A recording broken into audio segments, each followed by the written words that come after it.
लालच और सच्चा सबक। एक छोटे से गांव में एक मेहनती किसान रामलाल अपने बेटे मोहन के साथ रहता था। रामलाल का बगीचा पूरे गांव में मशहूर था। वहां हरी भरी सब्जियां, रसीले फल और रंग बिरंगे फूल खिलते थे।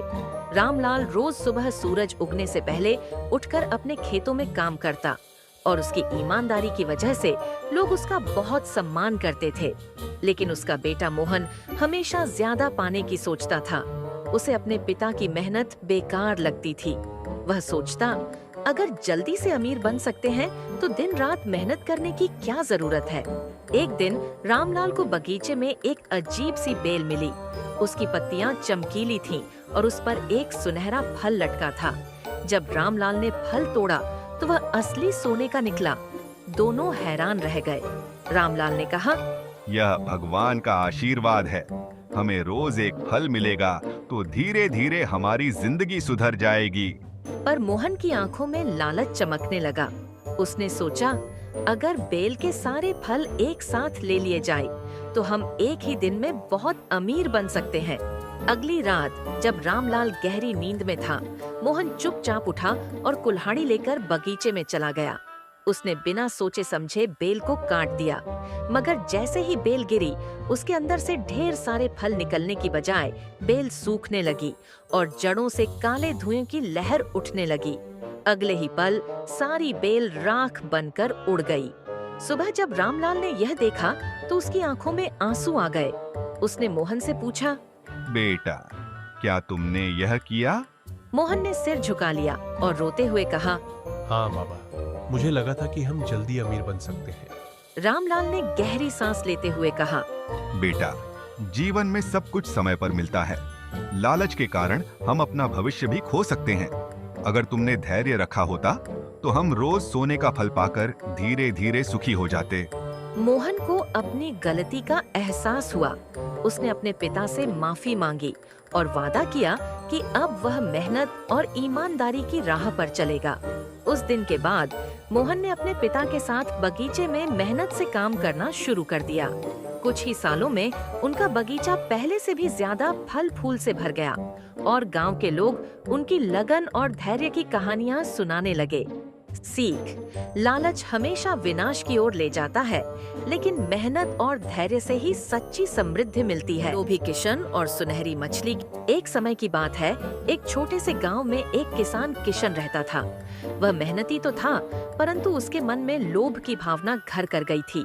उसकी जमीन उपजाऊ थी, पर उसे हमेशा लगता था कि जितना है उससे ज्यादा चाहिए। वह कभी भी अपनी किस्मत से संतुष्ट नहीं होता।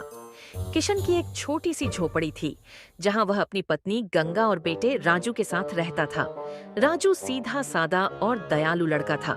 वह हमेशा दूसरों की मदद करने को तैयार रहता था, पर किशन उसे डांटता और कहता, दूसरों की मदद करने से तुम्हें क्या मिलेगा?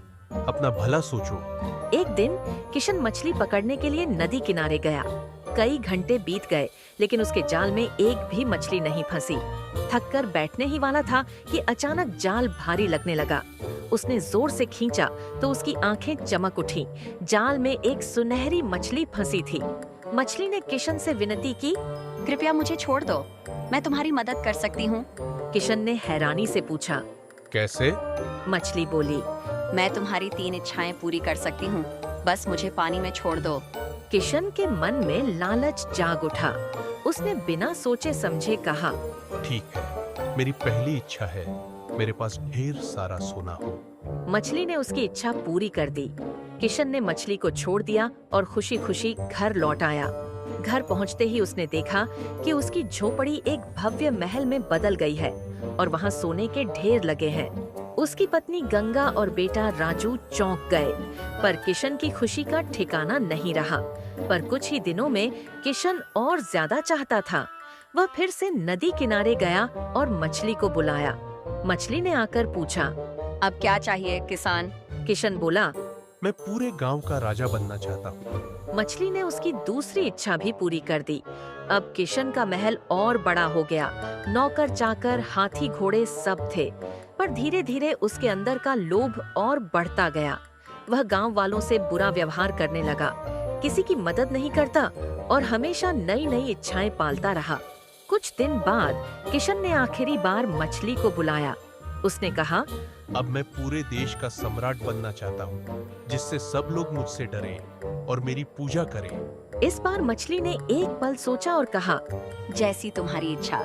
लेकिन जब किशन घर लौटा तो उसने देखा कि उसका महल गायब हो गया है।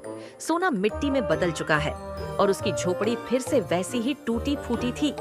उसकी पत्नी और बेटा रो रहे थे और गांव वाले उसकी मूर्खता पर हंस रहे थे।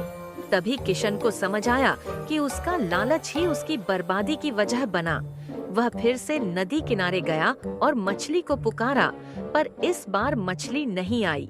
उस दिन से किशन ने अपने बेटे राजू से सीख ली, संतोष और परोपकार ही असली सुख देते हैं। उसने मेहनत करना शुरू किया, गांव वालों की मदद करने लगा और धीरे धीरे उसकी जिंदगी फिर से खुशहाल बन गई।